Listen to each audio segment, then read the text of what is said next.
all heard about the 80-20 rule, right? 20% gives up 80% of the results, right? Every single one of us in here will say that we work at least 50 hours a week, and time is our biggest enemy. We talk about that all the time. If we're working 50 hours a week, that means 20% would be 10 hours a week that you're making up 80% of your income. Think about that.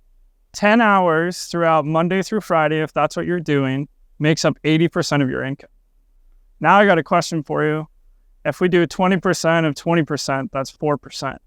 4% equals 64% of your time, or your revenue or your income is by 4% of how you live your life.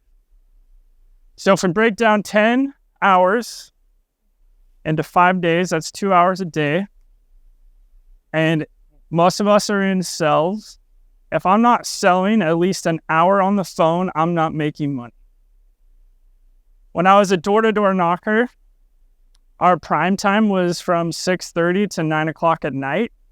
And everything leading up to that had to get me into the flow state or whatever you want to call it so that I was on. So when I had the opportunity given to me, I could perform. I have a question for you. We all talk about how we want to achieve all these things in life, but we don't know what happened in our past to get us here. Dan Sullivan wrote a book. It's called The Gap and the Gain. A lot of us live in the gap because we're always thinking and wanting more of this in the future.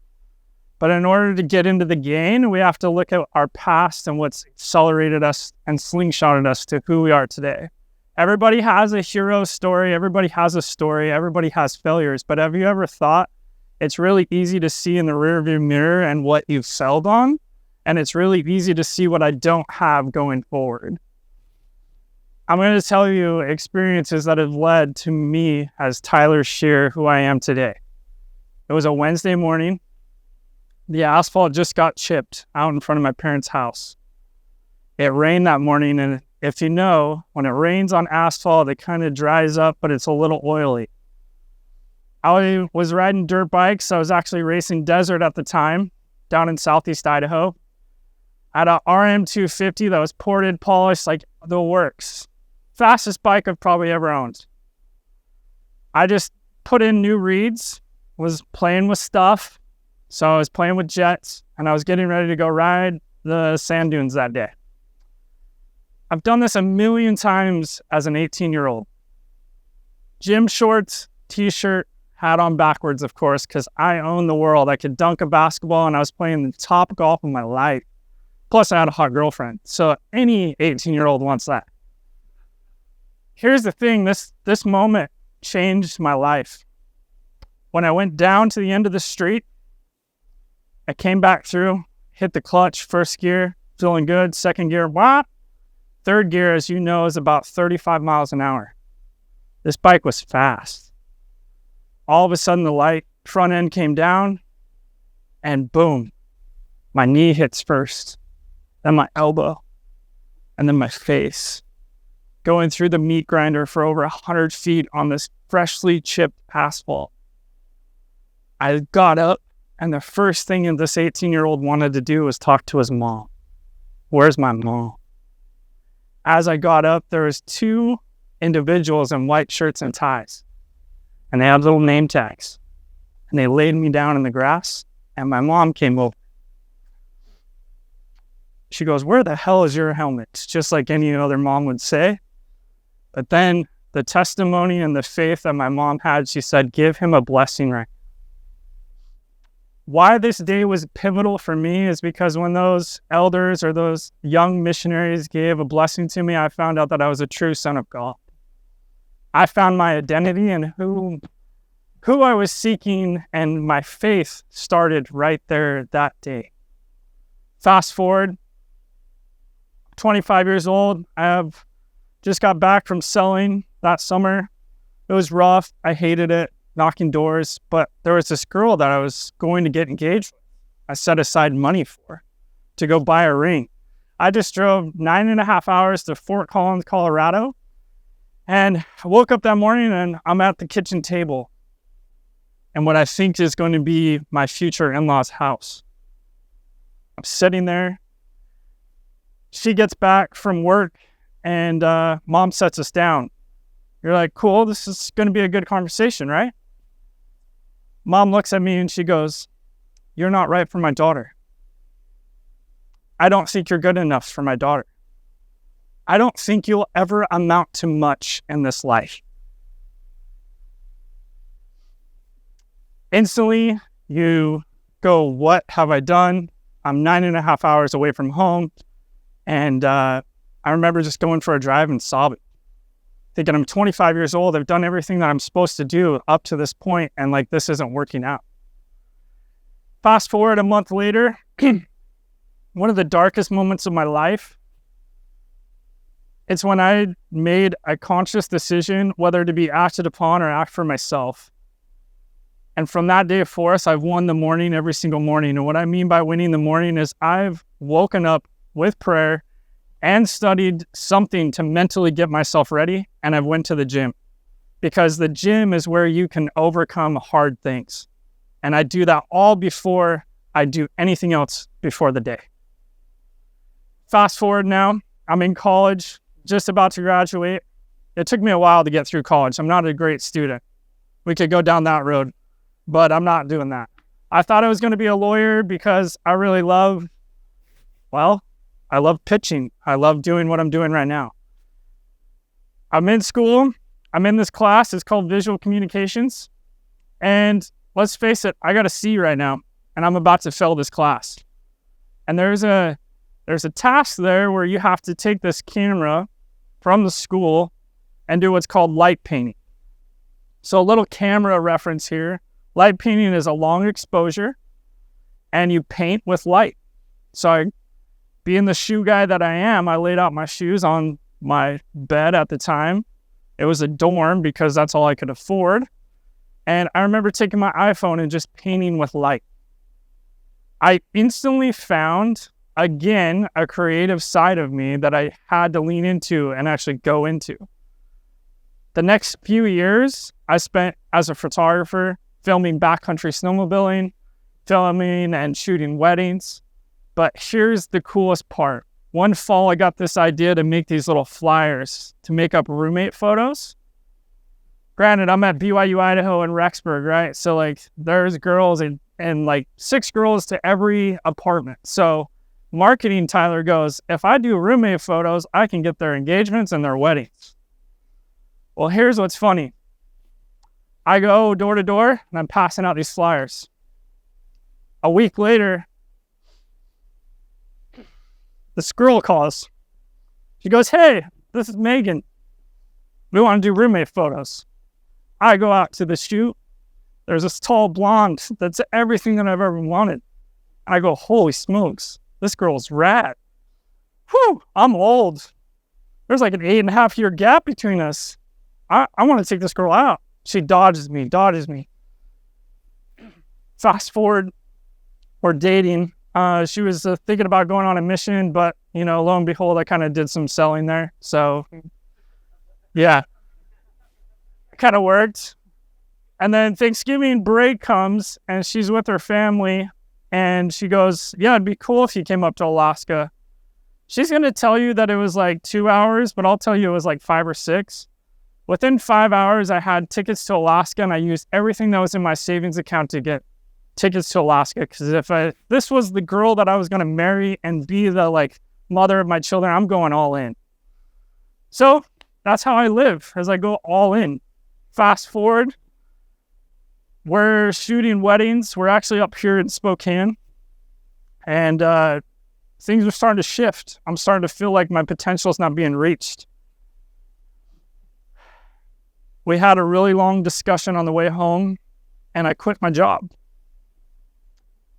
I wanted to pivot. I wanted to shift. It was Christmas time, had no money. I had to borrow money from my parents just to get my wife a gift. And I was like, how did I get back here to this again? I've went full send. I've done everything I can. And it feels like every time I kill it, and then all of a sudden I do something and it gets me right back down. Why? I'm doing everything right. Well, it's funny how things or the Lord works, because just within a few minutes in the Pocatello Mall, which you guys know is like basically like the Silverwood Mall. Like, it's nothing. Or Silver Lake. And a buddy that I played high school golf with walks up to me and he goes, "You should be a mortgage loan officer. You'd be epic at it." I'm like, "Dude, I don't even know what a mortgage is. I have probably not great credit because, I have toys and all these things." I was hired 2 weeks later. Within a year, they offered me to transfer up here to Coeur d'Alene to help build a team. I didn't know a soul. And my wife was like, "Let's do this. This is how we live. We just go all in all the time. That's what we do." So we moved up here, and within a year, I became one of the top 10 lenders in North Idaho. That was 4 years ago. And I met many of you in here, and it's just because I love meeting people. The reason why I'm sharing you all of this with you is something that I learned on my mission, and I'm okay sharing this because it's impacted me and it's changed my life. We gain experience through our failures, and they're the times that we remember the most. If you were to write a book or a journal, you're going to remember every time that was hard, not the times that you're in Maui enjoying pina colada or whatever it is on the beach. You're going to remember the hard times. There's a scripture that changed my mission and it's changed my life. And every time I focus on it, it changes me and it's impacted me. And this man on a mission and this crew has brought me back to it. It says, "If you have exceeding faith, you can see through the veil because you have an eye of faith." An eye of faith. What does that mean? Our eyes see just like these camera lenses see. We focus on what we want to focus on. Vision is clear. It's clarity. But faith is believing in something we cannot see. And we have to believe in it. When I believe in myself, what I can't see, and I have a clear vision of that, I execute it well. But every time I lose clarity is when I start to do this. We're all that way. So I've taken a moment to pause and think about what I truly want, because if we go back to 4% of our time leads to 64% of the outcome of our life, my family's everything. Being a parent, I need to be 4% of my daughter's life. I have to be perfect. I have to be the hero she wants me to be. If I think about the times, I want those times when hopefully my daughter's sitting there on the 18th hole. It's the state championship. She's nervous. She's been playing well, but she's got to make this in order to place first. And dad's over there living his dream, cheering her on, and she's nervous. You can see it. Dad's nervous, but I look forward to that moment. What about the moment when I'm a grandpa now and we're all in Hawaii and we're sitting there on the beach building sandcastles with all my grandkids and all my kids are there because I can afford that. And I can taste the ocean air. I can feel it. What about the time when my wife and I are able to just go to Europe and just get lost because we want to be buds. We want to travel together. What about the day when I pass away and all my girls stand up at the podium and they talk about their dad? They talk about, he saw the potential in me and he wanted so much for me. He loved me. He gave me the tools that I needed to succeed. He gave me opportunities. He opened up doors. He saw with an eye of faith what I couldn't see. I just leave all this with you and do this. I'm just a humble man. I fight the natural man. I want things. But at the end of the day, I have done something, and that's get on my knees and be thankful for what I have. I'm thankful for my family. I'm thankful for the opportunity that I have. I'm thankful for this group. And I feel that gratitude actually slingshots us. And when we're grateful for those 4% of hard times in our life, we get 64% of the outcome. So I really liked your ability to reflect and kind of clarify what helped you ebb and flow, and that clarity of focus and direction of what you want. And I watched that movie King Richard. Have you seen it with the Williams sisters? And that dad had that.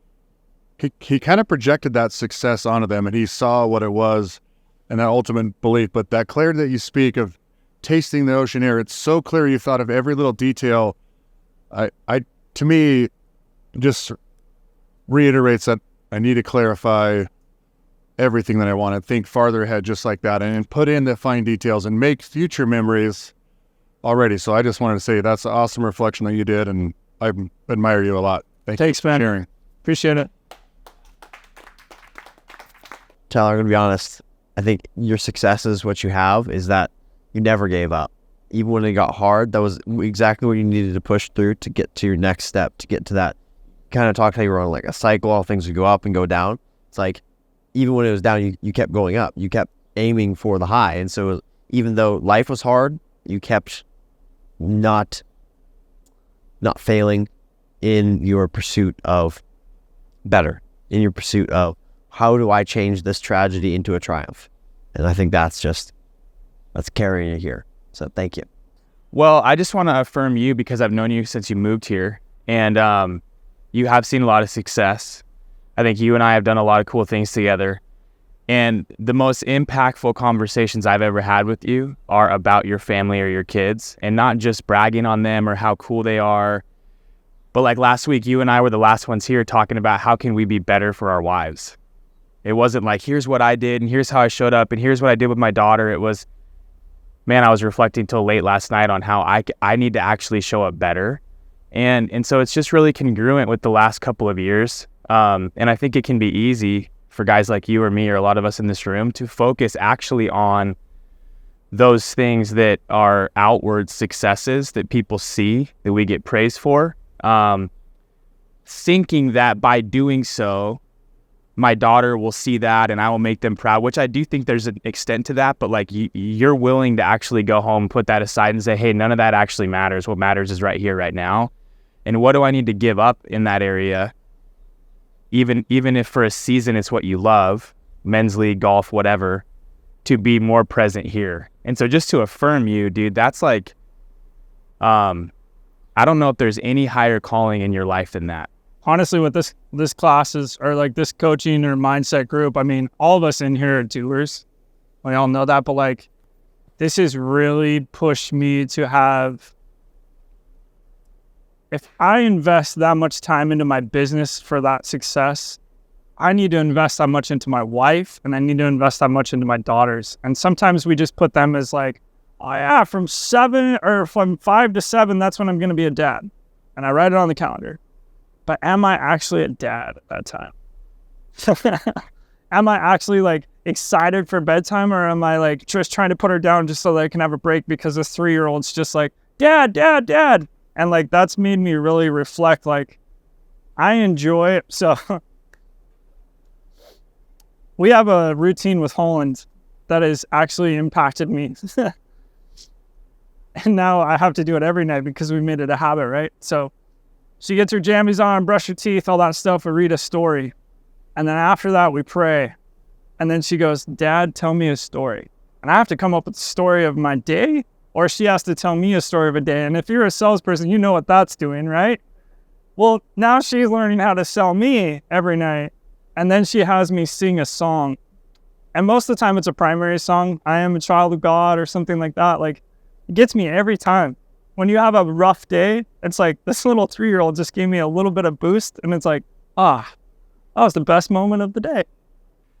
And I want to offer a reflection that I'm taking from Tyler, that 5 to 7 remark.